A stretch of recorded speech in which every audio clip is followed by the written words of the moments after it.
Hi friends, welcome back to our channel. Friends, మనకి railway board నుంచి latest news అయితే రావడం జరిగింది. సో అదేంటంటే మనకి లాస్ట్ టైము 24 దాకా అయితే ఎన్టీపీసీ ఎగ్జామ్స్ అయితే జరగడం జరిగింది కదా! సో దానికి సంబంధించిన ఆన్సర్ కీ అనేది మనకైతే నోటీస్ అయితే రావడం జరిగింది. సో ఈ ఆన్సర్ కీ లింక్ యాక్టివేట్ అనేది మనకి రేపు మార్నింగు 1 నుంచి అయితే 1 తారీఖు అంటే రేపనమాట. సో రేపైతే మనకిది లింక్ అయితే యాక్టివేట్ అవుతుంది. సో ఎన్టీపీసీ ఎగ్జామ్స్ రాసిన ప్రతి ఒక్కళ్ళైతే ఆన్సర్ కీ అయితే మీరు చూసుకోండి. సో ఆ లింక్‌కి సంబంధించి నేను లింక్ కూడా మీకు డిస్క్రిప్షన్‌లో ఇస్తాను. సో అలాగే మన టెలిగ్రామ్ ఛానెల్‌లో కూడా నేను లింక్ అనేది పోస్ట్ చేస్తాను. సో ఇక్కడ చూసుకున్నట్లయితే ఏదన్నా అబ్జెక్షన్ ఉన్నా గాని ఇలాంటియన్నీ అయితే చూసుకోవచ్చు. అది కూడా ఎప్పుడు నుంచి అంటే రేపు మార్నింగ్ నుంచి అన్నమాట. సో ఇది క్లోజ్ అయ్యేది మనకి 6వ తారీఖు నైట్ 11:00 అయితే క్లోజ్ అవుతుంది. ఎవరైనా సరే ఏమన్నా అబ్జెక్షన్ రైజ్ చేయాలనుకుంటే వాళ్ళు ₹50 అయితే పే చేయాల్సి ఉంటుంది అమౌంటు. ఒకవేళ మీరు రైజ్ చేసిన క్వెషన్ అనేది కరెక్ట్‌గా ఉంటే మీకు ఆ అమౌంట్ మళ్ళీ రీఫండ్ అయితే అవుతుంది. సో దానికి సంబంధించి అదే సెకండ్ పాయింట్ ఇచ్చింది గూడా.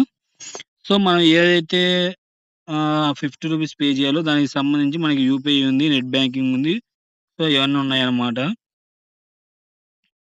సో ఇది ఫ్రెండ్స్ మనకిప్పుడు లేటెస్ట్ వచ్చిన అప్డేట్ అయితే. రాసిన ప్రతి ఒక్కళ్ళైతే ఆన్సర్ కీ అయితే చూసుకోండి. ఎవరికి ఎన్ని మార్క్స్ వచ్చాయనేదైతే కామెంట్ చేయండి. సో దానికి సంబంధించిన వీడియో అయితే మనం చూద్దాం. ఏ జోన్‌లో ఎంత కట్ ఆఫ్ ఉండబోతుందనేది. సో ఫ్రెండ్స్, అందరూ అడుగుతున్నారు మనకి అన్న గ్రూప్ డి ఎగ్జామ్ ఎప్పుడుంటుంది ఏందనేది. ఫ్రెండ్స్, మనకి గ్రూప్ డి ఎగ్జామ్ అయితే ఇప్పుడల్లా ఉండకపోవచ్చు. మేబీ అక్టోబర్, నవంబర్ అయిద్ది. ఎందుకంటే మనకి ముందు అండర్ గ్రాడ్యుయేట్ ఉంది ఎన్‌టీపీసీ. దాని తర్వాత గ్రూప్ డి జరగాలి. సో మీకొచ్చేసరికి ఈ మంతు ఏమన్నా ఆగస్టు ఆ టైంలో అయితే మనకి అండర్ గ్రాడ్యుయేట్ ఎగ్జామ్స్ అయితే జరుగుతాయి. సో దాని తర్వాతే మనకి గ్రూప్ డి జరిగిద్ది. అది గాక మనకి ఆగస్ట్ నుంచి సెప్టెంబర్ దాకా అయితే మనకి ఎస్ఎస్‌సికి సంబంధించిన షెడ్యూల్ అయితే ఉంది. ఎంటీఎస్ గాని, సీజీఎల్ గాని, సీహెచ్ఎస్ఎల్ వాటికి సంబంధించి. సో దాని తర్వాతే మేబీ రైల్వే ఎగ్జామ్స్ అయితే జరగొచ్చు. సో ఎవరైనా సరే రైల్వే వాళ్ళు గ్రూప్ డి ప్రిపేర్ అయ్యేవాళ్ళైతే మీరైతే మంచిగా ప్రిపేర్ అవ్వండి ఫ్రెండ్స్. మనకైతే చాలా టైం ఉంది. ఈసారి మంచి స్కోర్ తెచ్చుకోవచ్చు. జాబ్ పక్కా కొట్టొచ్చు. సో ఏ రోజు ఎగ్జామ్ పెట్టినా సరే మనం గట్టిగా ప్రిపేర్ అయ్యి ఉంటే కంపల్సరీ మంచి స్కోర్ అయితే మనం తెచ్చుకోగలుగుతాం.